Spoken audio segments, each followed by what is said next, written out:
Do what you love, and you'll never work a day in your life. That's what we're talking about on this episode of the Driving with Rob podcast.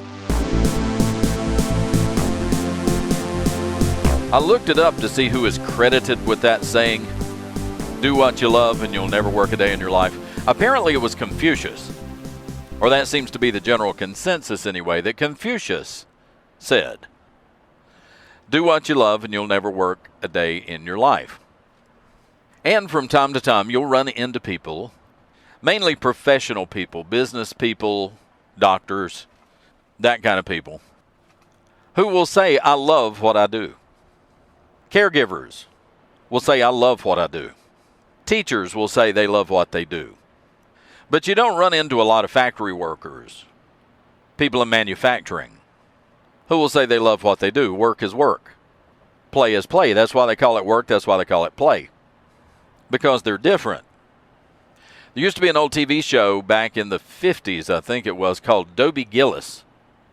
And Dobie Gillis had this friend named Maynard G. Krebs who never worked a day in his life. And he thought work was a four-letter word. As a matter of fact, whenever anybody would mention work, Maynard's typical response was, work? Because let's be honest, most people hate their jobs. They really do. But also most people are familiar with the term, do what you love and you'll never work a day in your life. See, I tried that one time. Just not a lot of money in laying on the couch watching movies. Not a lot of money in fishing. Not a lot of money drinking beer with your buddies out on the golf course. But do what you love and you'll never work a day in your life. But I want to turn that phrase around. Love what you do and you'll never work a day in your life. So I read this story that came out in Forbes magazine several years ago.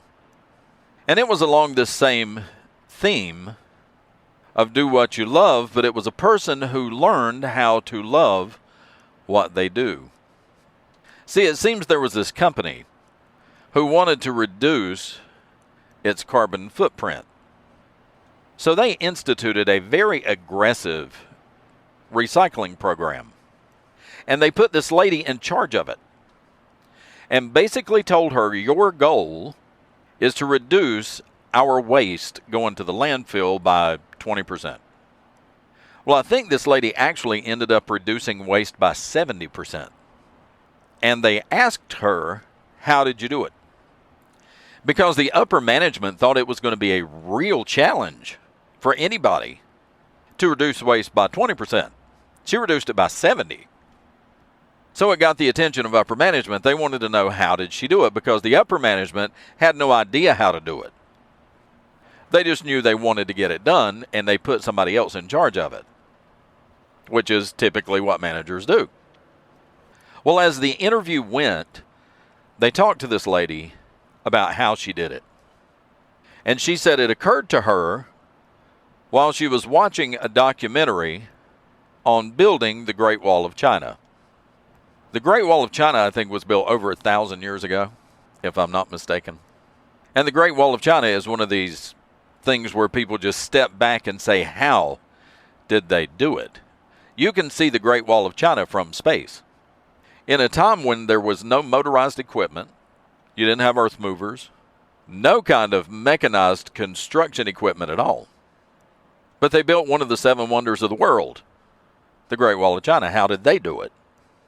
Well, the one resource that China had in abundance, and still has today, is people.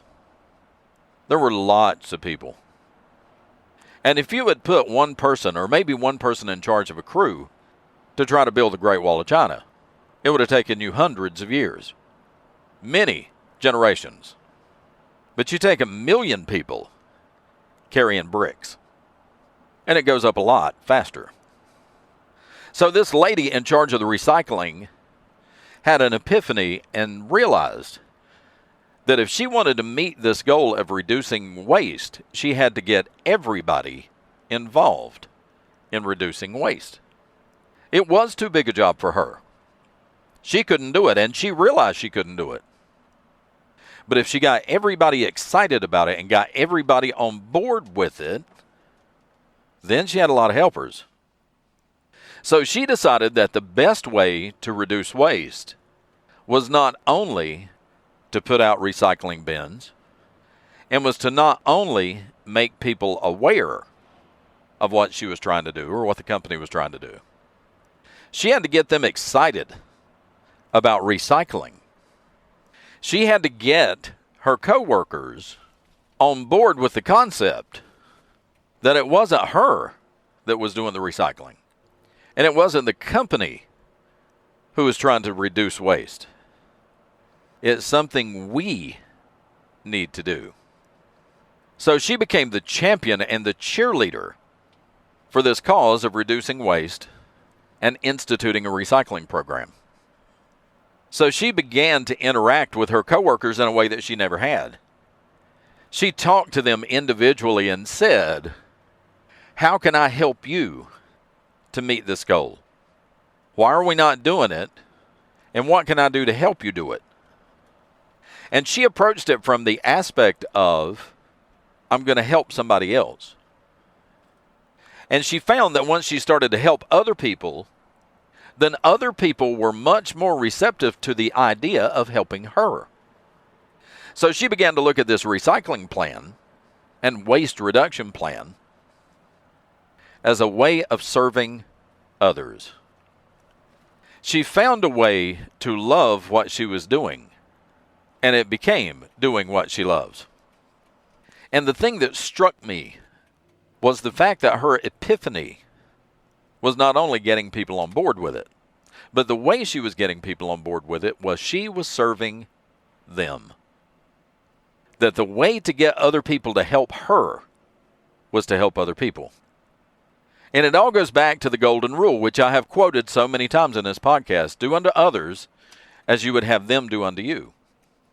And what you find is that you can have joy and peace simply through helping others.